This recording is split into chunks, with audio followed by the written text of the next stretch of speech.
A primeira questão, Meneghetti, é a seguinte: o Kudê, ele diz que teve apenas 4 sessões fortes de treinamento nesse tempo todo. E a todo momento, a entrevista até fica meio repetitiva, porque ele diz assim, olha, nós precisamos de tempo, mas não temos tempo. Enfim, não tem muito o que fazer, né? Só que agora ele tem uma brecha. Por quê? Como vai colocar reservas contra o Corinthians, a tendência é que ele use jogadores como o Pedro Henrique, como o Maurício, como o Bruno Henrique e Igor Gomes na direita, quem sabe um Nico Hernandes na zaga para preservar o mercado que já não é mais garoto. A lateral esquerda é uma dúvida, porque o Tauan Lara, que foi muito mal contra o Cuiabá, nem desembarcou aqui na Argentina, ele foi cortado da relação, mas o Kudê vai preservar jogadores. Mas, acima de tudo, ele terá a quarta, na verdade a quinta, hoje tem treino, tá? O Inter desembarca, almoça no CT e já treina, mas vai ter a quinta, a sexta, o domingo e a segunda-feira para fazer treinamentos, para melhorar a parte física do time que vai jogar na terça-feira. É principalmente essa questão que eu acho que vai acontecer, e por isso eu estou colocando uma equipe muito alternativa, se não toda ela, contra o Corinthians no sábado. Acerta o Kudê em preservar, Baldasso? Acerta. Nós temos o jogo do ano na terça-feira, não tem jeito. Eu até acho que o Corinthians é capaz de dar uma preservadinha, embora tenha usado o time misto ontem na Sul-Americana.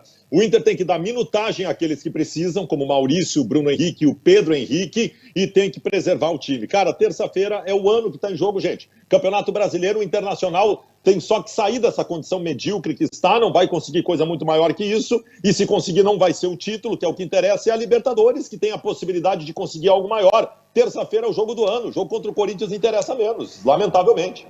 Eu também acho que acerta, e já disse isso no momento em que o Renato também estava nessa preservação de brasileiro para encarar o Cruzeiro, por exemplo, em mata-mata, e o Bahia depois, também acho. Mas eu só quero ponderar o seguinte: o Internacional tem que entender que a sua situação na tabela do Campeonato Brasileiro não é confortável. 8 pontos acima do Z4, e isso se perde em 2 rodadas, para entrar na zona da confusão, que é antes da zona do Z4. Então o Inter tem que cuidar com isso, tem que pontuar, tem que tentar vencer o jogo, mas eu concordo com o que o Baldasso está dizendo. Concordo se a estratégia for essa: preservar o máximo possível para ter todo o time com gás, dar minutagem a quem não tem jogado, mas o Inter não pode simplesmente abrir mão do jogo contra o Corinthians. Eu tenho uma dúvida, JB, pode esclarecer. O River joga esse fim de semana ou também descansa?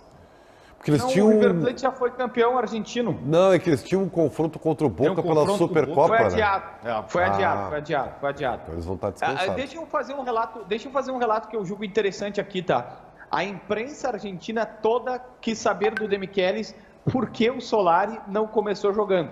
E o Demichelis olhou para eles assim: quem vocês acham que eu tenho que tirar para colocar o Demichelis? Detalhe, o Demichelis não, o Solari. O Solari é um atacante argentino que estava no Tajeres, foi para o Colo-Colo, deu um trabalho danado contra o Inter na Sul-Americana do ano passado, e eles compram o cara por 5 milhões de dólares. E esse cara, o Solari, estava no banco de reservas. Aí ele faz a troca, tira o Enzo, que era um primeiro volante, bota o Solari, vai com tudo pro ataque, só que a dúvida dos caras é Nacho Fernandes ou Solari. E a imprensa estava espumando aqui, dizendo assim, por que não começa sempre com o Solari? Mas eles tiveram um banco também, né, Meneghetti? Isso traduz muito, tá, Meneghetti? A diferença de debate. O que a gente está debatendo e entende que seria talvez o mais correto para o momento em relação ao time do Inter, porque eles debatem sobre o time do River Plate lá. Eles estão debatendo o Solari, que a gente vai debater o Pedro Henrique, quem mais? O Bruno Henrique até é bom jogador, acho que o Bruno Henrique é diferente. O Maurício, que é um jogador que tem qualidade, mas alterna, é um eletrocardiograma. Isso também diz muito, né? Desse confronto. Fala, Baldasso!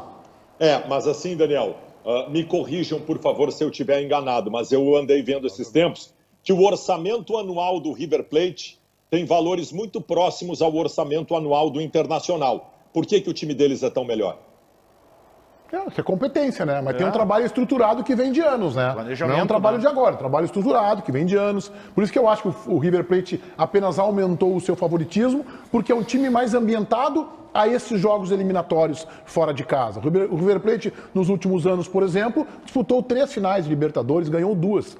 Perdeu aquela pro Flamengo lá no Peru, gols aos 42, aos 44 do segundo tempo, estava ganhando. Então tem um trabalho consolidado que passou pela mudança de um técnico que ficou lá 7, 8 anos, entrou o De Michelis, fez os seus ajustes, alguns jogadores trocaram, outros retornaram, mas tem um time estruturado. E acho que também tem um trabalho de base melhor.